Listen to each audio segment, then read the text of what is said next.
तो फ्लैशिंग या अनलॉकिंग तो आपको पता चल ही गया है, फ्लैशिंग और अनलॉकिंग, ठीक है ना। फ्लैशिंग और अनलॉकिंग आपको पता चल ही गया है कि क्या होती है। अनलॉकिंग का तो मतलब ये है ना आपका कि आप मोबाइल फ़ोन को कोई लॉक है तो वो खोलोगे आप, नहीं। अब जैसे कोई मोबाइल फ़ोन आपको अनलॉक करना है तो पहले सीपीयू का आपको पता होना चाहिए कौन सा सीपीयू है आपका। जैसे ये सीपीयू है हमारा, तो इसमें स्पेक्ट्रम का सीपीयू है और इसमें भी स्पेक्ट्रम का सीपीयू है, या किसी किसी में क्वालकॉम का भी होता है। जियो मोबाइल फ़ोन में ये देखो इसमें क्वालकॉम का है। तो अगर आप किसी मोबाइल फ़ोन का हमें प्रोसेसर मालूम हो तो उसको फ्लैश या अनलॉक करने की आसानी होती है, ठीक है।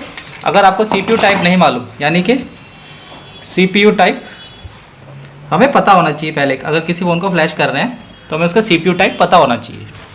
जब सीपीयू टाइप हमें पता होगा ना तो आसानी रहेगी कि हमें उससे फ्लैश या अनलॉक कैसे करना है, क्योंकि सीपीयू टाइप के हिसाब से ही हम उसको फ्लैश या अनलॉक कर सकते हैं। उससे ये होगा कि मोबाइल फ़ोन जो है हमारा आसानी रहेगी और हमें प्रोसेस का भी पता रहेगा, ठीक है ना। अब जैसे सीपीयू टाइप का क्या होता है, मान लो अगर हमें किसी सेट का सीपीयू टाइप नहीं भी पता तो पहले तो हमें पता चलना चाहिए कि एमटीके का चलता है एक तो सीपीयू टाइप, ठीक है।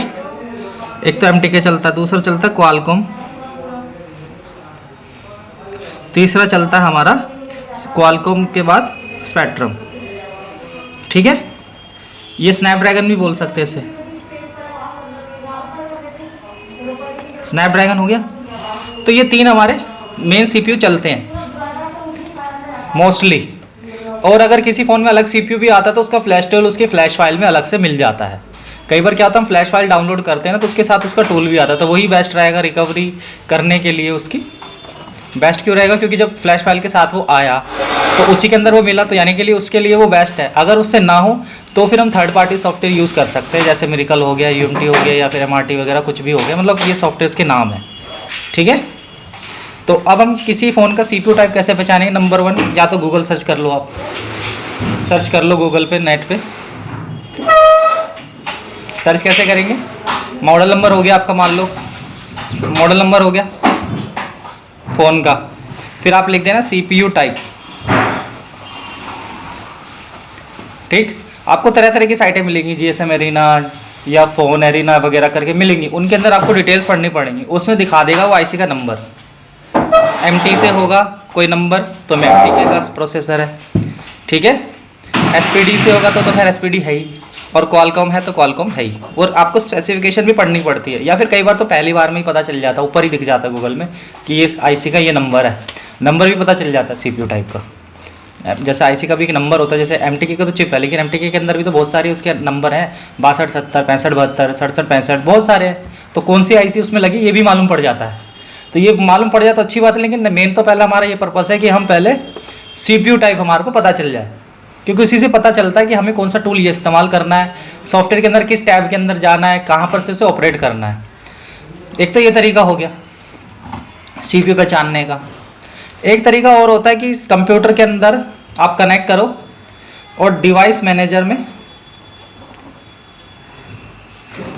में भी देख लो, कॉम पोर्ट या एलपीटी के अंदर इसको शो करेगा। अगर एमटीके से लिखा आ रहा है या एम से लिखा आ रहा है तो वो एमटीके का फ़ोन है, एससीआई से लिखा आ रहा है तो स्पेक्ट्रम है, और क्वालकॉम तो लिखा ही आ जाता है। तो यानी तीनों आपको डिवाइस मैनेजर में शो कर देगा, ठीक है बच्चे। अगर डिवाइस मैनेजर में शो कर दे तो सही बात है, लेकिन एक चीज़ हो रहा है, कई बार क्या होता है कि हमारे पास कंप्यूटर का तो होना जरूरी है ही सॉफ्टवेयर काम में, भाई उसके बिना कैसे होगा, वो तो टूल है हमारा, नहीं फिर तो बाकी हमारे सॉफ्टवेयर है ना। लेकिन फिर क्या करें हम, तो उसके बाद हमें क्या करना है कि हमारे कंप्यूटर में अगर हमें पता नहीं चल रहा है मॉडल नंबर का या वो सीपीयू का, तो मॉडल नंबर अगर हमें पता है तो सी मॉडल के नंबर के हिसाब से हम सर्च कर सकते हैं। एक आता है अगर कोई फ़ोन बिल्कुल डेड है और ऑन नहीं हो रहा, लेकिन उसके अंदर फ्लैशिंग करनी है, फ़ोन में हल्की फुल्की जान है या जो भी है, वाइब्रेट कर रहा है या फिर उसमें कुछ दिख नहीं रहा, तो फ़ोन डेड है, पीछे भी कुछ नहीं लिखा है ढक्कन पे। आप गूगल लेंस पे भी सर्च करके देखते हो, गूगल लेंस से भी सर्च करके देखते हो, मॉडल का नहीं पता पड़ पा रहा एक्यूरेटली, क्योंकि फ़ोन की फ्लैशिंग या अनलॉकिंग करने के लिए उसका मॉडल नंबर और प्रॉपर मॉडल नंबर पता होना बहुत ज़रूरी है। तभी तो उसकी पार्टिकुलर फाइल आप डाउनलोड करोगे और तभी उसको फ्लैश कर पाओगे आप, ठीक है ना। तो एक USB रीडायरेक्टर करके भी सॉफ्टवेयर आता है, ये कंप्यूटर में इंस्टॉल करा लो आप चाहे, ठीक है। USB रीडायरेक्टर अगर आप फ़ोन में लगाते हो ना, वो कंप्यूटर में इंस्टॉल कर लेते हो, तो क्या होता है ये सॉफ्टवेयर भी बता देता है मॉडल नंबर। ठीक है। तो सबसे पहला प्रोसेस हमारा फ़ोन को अनलॉक या फ्लैश करने के लिए पहले हमारे को उसका मॉडल नंबर पता होना चाहिए एक्यूरेटली। और एक्यूरेटली मॉडल नंबर मोस्टली क्या होता है, PDF 1613, 161909, रियलमी, ओप्पो वगैरह में ऐसे मॉडल नंबर का एक्यूरेटली मिलता है। ऐसे नहीं बोलते कि रियलमी U20 हो गया, U20 में भी कई मॉडल हैं, Y91 में भी, 91 में भी कई मॉडल, 91i, 91C, 91, ऐसे करके आपके बहुत मॉडल, एक ही मॉडल में 3-4 वेरिएंट होते हैं, इसलिए उसका जो पार्टिकुलर नंबर है अब आपको उससे पता चल जाएगा। ठीक है। तो आपको प्रॉपर नंबर आपको पता होना चाहिए, तभी आप उसे फ्लैश अनलॉक कर पाओगे। ठीक है। तो आज ये CPU के बारे में मैंने थोड़ी जानकारी दी कि CPU क्या होता है, मेन प्रोसेसर IC होती है। अब हर एक सेट की तो जाली उखाड़ के हम CPU थोड़ी ना देखेंगे, सेट तो हमारा सॉफ्टवेयर के लिए आया, फ़ोन की जाली वाली हटा के थोड़ी ना देखेंगे इसमें ये CPU है। वो तो फ़ोन खोलना नहीं है हमें, तो बिना खोले भी अनलॉकिंग करनी पड़ जाती है। फ़ोन वो खोलना पड़ता है कि जिस फ़ोन को डाउनलोड मोड या आइडियल मोड में ले जाना पड़ता है मैनुअली। ठीक है। तो CPU को पता होगा तब हम उस हिसाब से फ़ोन को फ्लैश करेंगे, क्योंकि अगर CPU पता होता है हमें तभी हमें मालूम पड़ता है कि उसके अंदर कौन सा फ्लैश टूल चलेगा। ठीक है।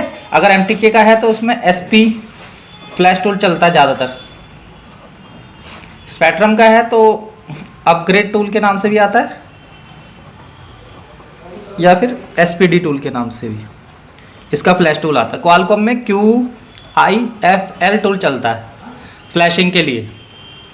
फ्लैशिंग का मतलब होता है पुरानी फाइल इरेज हो जाएगी, नई फाइल डल जाएगी।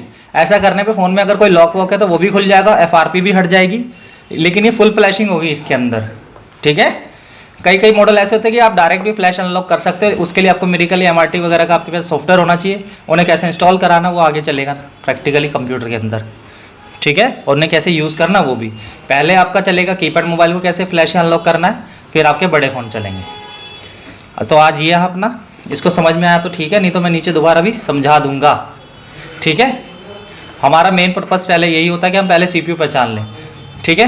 बाकी जो सैमसंग का मोबाइल फ़ोन है या फिर कुछ MI के मोबाइल फ़ोन है वो भी क्वालकॉम के ही होते हैं, लेकिन उनके साथ उनका फ्लैश टूल अलग से आता है, या फिर वो ऑनलाइन क्रेडिट के हिसाब से भी आपके फ्लैश अनलॉक होते हैं। सैमसंग तो फ्लैश हो जाता है, लेकिन उसकी अनलॉकिंग वगैरह आप या तो हार्ड रीसेट से करो या फिर उसके अंदर FRP बाईपास करो, वो सब चीज़ें बताई जाएंगी।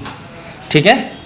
तो ये ध्यान रखना आपको कि ये मैंने थोड़ा सा बताया, ज़्यादा नहीं बता पाया आज, क्योंकि अभी आप फ्रेशर हो, आपको थोड़ा कंप्यूटर की नॉलेज भी कम है, तो पहले इस चीज़ पे ध्यान दो। बाकी तो जो चीज़ कंप्यूटर पे होनी है वो तो कंप्यूटर पे ही होनी है, वो तो मैं वैसे ही बताऊंगा। जितना वैसे इतना समझना चाहो तो इतना समझ लो, बाकी काम तो कंप्यूटर पे होना ही है।